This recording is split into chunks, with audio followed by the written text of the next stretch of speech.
بے شک شیطان آدمی کا کھلا ہوا دشمن، وہ ہر وقت وسوسہ اندوزی کرتا ہے. تو لہٰذا بھائیوں سے بات بیان آپ نے نہیں بیان کی. آہستہ آہستہ نا وہ حسد بڑھتا. حسد بہت بڑی بیماری ہے. اگر نبیوں کے بیٹوں میں ہو سکتا ہے تو عام انسانوں میں کیوں نہیں ہو سکتا؟ انبیاء کے بیٹے اگر کر سکتے ہیں تو عام لوگ بھی. آپ جب کسی شخص کو دیکھیں نا کسی کے بارے میں کچے جملے بول رہا ہے، کمزور بات کر رہا ہے، تو پہلے اچھی طرح ٹٹول لیں کہ حق بیان کر رہا ہے یا صرف حسد کے بیچ رہ کے گفتگو کر رہا ہے. بہت بڑی بیماری ہے. انہوں نے ایک چال بنائی 10 نے مل کے کہ اس طرح کریں کہ ان کو کوئی سخت سزا دیں، انہیں قتل کر دیتے ہیں. پھر کہنے لگے مارتے نہیں، کنویں میں پھینک دیتے ہیں. حضرت یعقوب علیہ السلام کی بارگاہ میں حاضر ہوئے تو حاضر ہو کے عرض کی کہ ہم سیر کرنا چاہتے ہیں تو ہمارا بھائی یوسف بھی تو ہمارا بھائی ہے نا، ہمارے ساتھ بھیجیں، وہاں کھیلے گا، کودے گا، کھائے گا، پیے گا. حضرت یعقوب علیہ السلام نے فرمایا نہیں، مجھے ڈر لگتا ہے کہ کہیں میرے یوسف کو کوئی تکلیف نہ پہنچ جائے. کچھ ایسے ہوتے ہیں جنہیں جدا کرنے کو دل ہی نہیں کرتا کہ وہ جائیں نہ. کئی دفعہ بعض بچے نالائق ہوتے ہیں، وہ جدا ہوتے ہیں لیکن ان کو جدا کرنے کو دل. لیکن حضرت یوسف تو لائق بچے تھے نا اپنے والد کے، ان کا بھی نہیں ارادہ تھا. بھائی لے گئے اور لے جا کر کے حضرت یوسف علیہ السلام کو پہلے بہت زیادہ مارا. پھر حضرت یوسف علیہ السلام کا کرتا اتار کے ان کے ہاتھ باندھے. پھر بڑے بھائی نے یہودا نے رسی کے ساتھ باندھ کے کنویں میں لٹکا دیا. اور پھر جب درمیان میں پہنچے تو پھر رسی کو کاٹ دیا. حضرت یوسف جب گرے پانی میں آواز آئی تو ہنسے. مفسرین نے لکھا ہے کہ اللہ تعالیٰ نے حضرت جبریل امین کو بھیجا، فرمایا جاؤ میرے یوسف کو پکڑ کے نا تو احتیاط کے ساتھ نیچے رکھ دو. حضرت یوسف کو رکھ دیا گیا. 3 دن اور 3 راتیں جناب یوسف کنویں میں رہے. بچانے والا زیادہ بڑا ہے، محفوظ رکھنے والا زیادہ طاقتور ہے.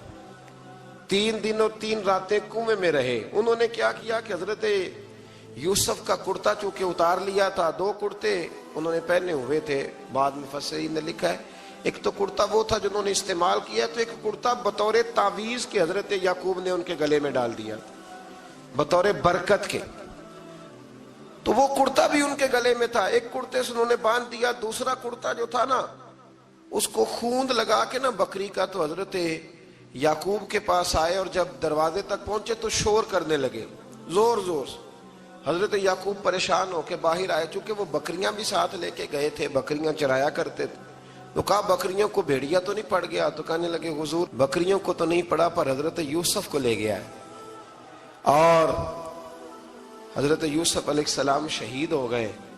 حضرت یعقوب علیہ السلام نے نا وہ کرتا دیکھا تو کرتا دیکھ کے فرمانے لگے بڑا سیانہ تھا بھیڑیا، یوسف سارا کھا گیا ہے پر کرتا کسی جگہ سے پھٹا بھی نہیں. اس کا مطلب ہے کہ حضرت یعقوب کو سمجھ آ گئی کہ میرے یوسف کو بھیڑیے نے کھایا نہیں ہے. یہ قرآن مجید ہے. فرمایا بڑا سمجھدار تھا بھائی، کرتا پھٹا بھی نہیں اور یوسف وہ سارا کھا گیا. اب یہ روز وہاں بکریاں چرانے جاتے تھے. یا جناب یعقوب تو رونے لگے تو بھائی روز جاتے تھے، جھانک جھانک کے دیکھتے تھے کہ یوسف ہے کہ نہیں. تیسرے دن ایک قافلہ وہاں سے گزرا جو مصر جا رہا تھا. انہوں نے پانی نکالنے کے لیے جب ڈول لٹکایا تو حضرت یوسف نے پکڑ لیا.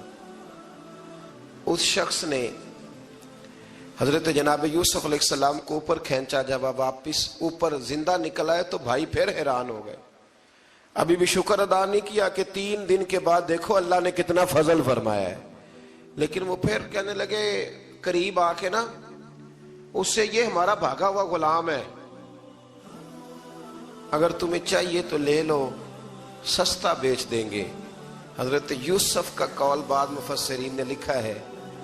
آپ فرماتے ہیں کہ مجھے جب انہوں نے تھپڑ مارے تو اتنی تکلیف نہیں ہوئی، کنویں میں پھینکا تو اتنی تکلیف نہیں ہوئی. تکلیف تب ہوئی جب انہوں نے مجھے بھائی نہیں مانا اور کہنے لگے یہ ہمارا بھاگا ہوا غلام ہے.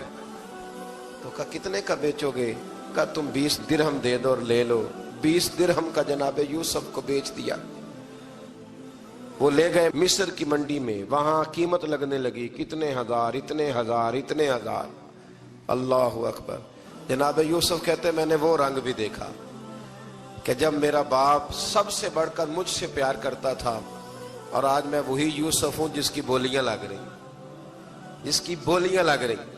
عزیز مصر آ گیا، مصر کا جو مال خزانہ کا مالک تھا وہ شخص آ گیا۔ اس میں بھی کئی اقوال ہیں کہ وہ بادشاہ تھا کہ کیا تھا، بہرحال عزیز مصر آیا، خزانوں پر قبضہ اسی کا تھا۔ اس نے حضرت یوسف علیہ السلام کے وزن کے برابر سونا تول کے دیا، وزن کے برابر چاندی تول کے دی، وزن کے برابر اس نے ہیرے جواہرات دیے، پھر گھر لے گیا۔ اور جناب یوسف علیہ السلام فرماتے ہیں میں ایک آزمائش سے نکلا، جب گھر آیا تو بڑے سکون سے رہنے لگا۔ عزیز مصر نے اپنی بیوی زلیخا سے کہا اس کا خاص خیال رکھنا۔ فرماتے محبت ملنے لگی، پیار ملنے لگا، گھر میں بڑی خوشی سے رہنے لگا، پر اللہ کو کچھ اور ہی منظور تھا۔ آزمائش پر آزمائش ذرا دیکھیے گا، پہلے باپ کا پیار، پھر کنواں، پھر کنویں سے بچ گئے تو مصر کی منڈی۔ فرماتے ہیں وہاں سے میں بچ کے آیا، عزیز مصر کے گھر رہنے لگا۔ زلیخا فریفتہ ہو گئی، گناہ کی دعوت دینے لگی، تو حضرت یوسف نے کہا قال معاذ اللہ، میں اللہ کی پناہ چاہتا ہوں۔ سارے دروازے بند کر کے جب وہ پیچھے بھاگی، اصل حسین وہی شخص ہوتا ہے جو اپنے باطن کے حسن کو بچا لیا کرتا ہے۔ جو سوداگری کرنے لگے وہ تھوڑا حسین ہوتا ہے۔ حضرت یوسف علیہ السلام جب بھاگے تو اس نے پیچھے سے پکڑ کے کرتا کھینچا، کرتا پھٹ گیا۔ ابھی آپ دروازے تک پہنچے تھے، عزیز مصر خود آ گیا۔ اس نے آگے کہا یہ کیا ہو رہا ہے؟ تو اس نے مکر کیا، زلیخا نے، کہنے لگی کہ ہونا کیا ہے، اس کو گھر میں رکھ کے پالا ہے، اب جوان ہوا ہے تو معاذ اللہ اس نے میرے طرف دست درازی کرنے کی کوشش کی ہے۔ حضرت یوسف پھر خاموش ہو گئے۔ بھائی بیچ رہے تھے تو پھر بھی خاموش تھے۔ کبھی کبھی کچھ چیزیں خاموش رہ کے سہنی پڑتی، زخم پہ زخم کھا کے جی، خون جگر کے گھونٹ پی، آہ نہ کر لبوں کو سی، یہ عشق ہے کو دل لگی نہیں۔ حضرت یوسف علیہ السلام پھر چپ ہے۔ زلیخا نے بڑی باتیں کی۔ ایک دانا آدمی تھا، قرآن کہتا ہے ایک بولا بولنے والا، ایک عقل مند بولا۔ اس نے کہا دیکھو نہ زلیخا کی سنو نہ یوسف کی سنو، اگر تو کرتا آگے سے پھٹا ہوا ہے تو پھر غلطی ہے جناب یوسف کی، اور اگر پیچھے سے پھٹا ہے تو پھر زلیخا کی غلطی۔ حضرت یوسف کی معاذ اللہ پھر غلطی۔ تو عزیز مصر نے کرتا دیکھا تو پیچھے سے پھٹا تھا، لیکن امام قرطبی کہتے ہیں وہ کوئی عقل مند آدمی نہیں، وہ تو 4 مہینے کا بچہ تھا، وہ ایک 4 مہینے کا، وہ قریب تھا۔ حضرت یوسف علیہ السلام کی گواہی دینے کے لیے اللہ نے اسے زبان دی تھی، زلیخا کے ماموں کا بیٹا تھا، 4 مہینہ کا گہوارے میں لیٹا ہوا، جب بادشاہ سے فیصلہ نہیں ہو رہا تھا اور بادشاہ پریشان تھا عزیز مصر کے، کسی کو جا کے بتاؤں گا تو کوئی کیا سوچے گا، اس کے گھر میں کیا کچھ ہوتا ہے۔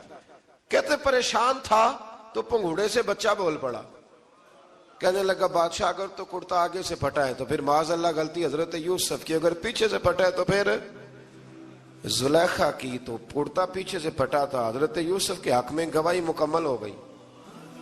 اب آہستہ آہستہ نا دربار میں محل میں بات پھیلنے لگی، تو بیویاں کہنے لگی اوہو زلیخا تو ایک غلام پہ عاشق ہو گئی ہے، ایک غلام پہ۔ تو زلیخا کہنے لگی تم اجے میرا محبوب نہیں ڈٹھا۔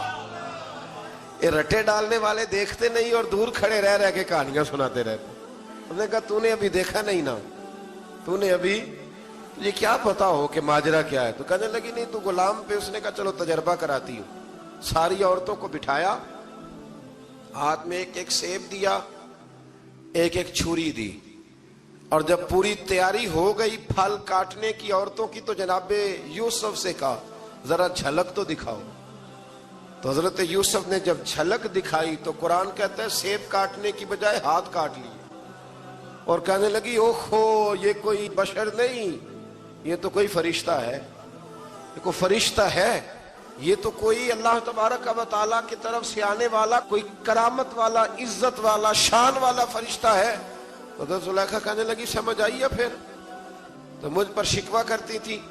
تو اب وہ بات بھی آہستہ آہستہ پھیلنے لگی کہ حضرت یوسف علیہ السلام کی غلطی نہیں، غلطی زلیخا کی۔ اب بادشاہ نے زلیخا سے کہا کہ اگر تو میں تیری بات کروں تو تیرے ساتھ میری بدنامی کا بھی ڈر ہے، کیا کرے؟ طے یہ پایا کہ حضرت یوسف کو جیل میں ڈال دیا جائے۔ پہلے بھائیوں کے تھپڑ، پھر کنواں، پھر مصر کی منڈی، پھر زلیخا کا الزام، اور پھر باری آ گئی جیل جانے کی۔ حضرت یوسف علیہ السلام کو جیل میں، کچھ نے لکھا ہے 12 سال جیل میں رہے، جیل میں ڈال دیا۔ حضرت یوسف علیہ السلام جیل میں کیا کرتے؟ واعظ فرماتے، تبلیغ فرماتے، لوگوں کو اللہ کی توحید کی دعوت دیتے۔ وہاں جیل میں نا ایک شخص نے خواب دیکھا، اس نے دیکھا کہ میرے سر پہ نا پرندے کھا رہے۔ تو حضرت یوسف کہنے لگے اس کی تعبیر یہ ہے کہ تجھے قتل کیا جائے گا، اور تیری لاش کچھ دیر پڑی رہے گی تو پرندے تیرے سر پہ آ کے بیٹھیں گے، یہ تعبیر ہے۔ ایسا ہی ہوا، واقعی وہ شخص قتل ہو گیا۔ ایک شخص نے دیکھا کہ وہ شراب کشید کر رہا ہے، اس نے بھی تعبیر پوچھی تو آپ نے فرمایا تو اپنے بادشاہ کو پلائے گا۔ محسوس ہوتا ہے کہ اتنی دیر تک شراب ناجائز نہیں تھی، تو اس کو شراب پلائے گا، یہ اس کی تعبیر ہے۔ وقت گزرتا گیا، وقت جو ہوتا ہے نا، وقت یہ خود بخود لوگوں کی بے گناہی ثابت کر دیتا ہے۔ ایک وقت میں نا پراپوگنڈا ہوتا ہے تو ہر آدمی پراپوگنڈے کا شکار ہوتا ہے، پھر جب وقت گزرتا جاتا ہے تو خود بخود وقت کا گزرنا کچھ چیزوں کا خود بخود حل بن جاتا ہے۔ حضرت یوسف علیہ نبینا علیہ السلام کو جب 12 سال بیت گئے تو بادشاہ نے، عزیز مصر نے خواب دیکھا۔ اس نے خواب دیکھا کہ 7 موٹی تازی گائیں دبلی پتلی گائیں کو کھا گئی، اور 7 خشک بالیاں ہیں اور 7 سرسبز و شاداب بالیاں ہیں۔ اپنے وزیر سے کہنے لگا کوئی تعبیر والا بندہ ملے۔ اس نے کہا کہ ایک بندہ ہے جس کی تعبیریں بڑی سچی ہیں۔ کہا وہ کون؟ کہنے لگے جناب یوسف۔ تو قید خانے میں پیغام بھیجا حضرت یوسف کو کہ خواب کی تعبیر بتائیں، تو جناب یوسف نے یہ نہیں کہا پہلے مجھے باہر نکالو، یہ نہیں فرمایا۔ فرمایا تعبیر یہ ہے، یہ جو 7 خشک بالیاں دیکھی ہیں نا، اس کا مطلب ہے کہ 7 سال تنگ دستی رہے گی، اور 7 سرسبز بالیاں دیکھی ہیں تو پھر 7 سال اللہ خوشحالی دے دے گا۔ اور فرمایا یہ جو تم نے گائیں دیکھی ہیں موٹی تازی وہ کھا گئی، فرمایا اس کی تعبیر یہ ہے کہ کوشش کرنا کہ جو تمہارے پاس دن یہ چل رہے ہیں جن میں سرسبز و شاداب ہے کھیتیاں، تو 7 سالوں کے لیے اناج جمع کر لینا، بالیوں کے اندر ہی رہنے دینا، باہر نہ نکالنا، اور پھر اگلے جو خشک سال ہوں گے نا، وہ یہ جو جمع پونجی کی ہوگی نا، اس کی برکت سے وہ 7 سال آسانی سے۔ اس پر ہمارے مفسرین نے لکھا ہے، اس آیت پر صوفیاء اور بزرگ تو کہتے ہیں نا سارا اللہ کے راستے میں دے دو، یہ بھی بات اچھی ہے، لیکن اگر کوئی اپنے بچوں کے لیے آنے والے وقت کے لیے کوئی چیزیں سنبھال کے رکھے تو یہ بھی سورہ یوسف سے ثابت ہے، یہ بھی سورہ یوسف سے، تو یہ بھی کوئی ایسا فعل نہیں ہے جس پر کوئی شخص تنقید کر سکے۔ آمدام برسر مطلب حضرت یوسف نے جب تعبیر بتائی تو بادشاہ کہنے لگا کہ انہیں باہر نکالو۔ آپ فرمانے لگے میں نہیں نکلتا بھائی، نہیں نکلتا میں جیل سے، یہی ٹھیک ہوں میں۔ آپ کیوں نہیں نکلتے؟ کہنے لگے پہلے اعلان کر کے لوگوں کو بتا کہ میں بے قصور ہوں۔ وہ جو تو نے پراپوگنڈا کیا نا اپنے منہ سے اعلان کر۔ اس نے جناب زلیخا کو بلایا، ان عورتوں کو بلایا، وہ عورتیں ساری سامنے آئیں، انہوں نے گواہی دی کہ یوسف تو بے گناہ ہے۔ پر سال کتنے لگ گئے؟ اللہ اکبر، 12 سال لگ گئے۔ یقین کریں کچھ لوگوں کو یہ ثابت کرنے میں نا کہ میں ٹھیک ہوں زندگی بیت جاتی، اور میں تمہارا خیر کا ہوں زندگی بیت جاتی ہے۔ لوگوں کو ہوش تب آتی ہے جب مزار پر چادر ڈالنے کا ٹائم آ جاتا ہے، ہوش تب آتی ہے، لیکن پھر ہوش کا کوئی فائدہ۔ 12 سال کے بعد بادشاہ نے ان کو بلایا اور کہنے لگا کہ یہ جو خواب میں نے آپ کو سنایا اب کرنا کیا ہے؟ تو حضرت یوسف کہنے لگے تم سے کچھ بھی نہیں ہوگا، اگر کچھ کرنا ہے تو پھر یہ خزانے کی ذمہ داری میری لگاؤ، اگر کوئی قابل آدمی ہو تو وہ آگے بڑھ کے بات کر سکتا ہے۔ یہاں ہر بندہ ہی آگے بڑھ کے کہتا ہے مجھے دے دو ڈیوٹی، لیکن قابل ہو تو وہ آگے بڑھ کے بات کرے اور سمجھے کہ میرے علاوہ کسی کے لیے مشکل ہے تو پھر وہ آگے بڑھے۔ حضرت یوسف نے جب کہا تو انہوں نے آپ کو وزیر خزانہ بنا دیا۔ پھر ایک وقت آیا کہ وہ عزیز مصر ہی بن گئے، قحط پڑ گیا۔ جب مصر میں قحط پڑا تو دائیں بائیں بھی قحط پڑا،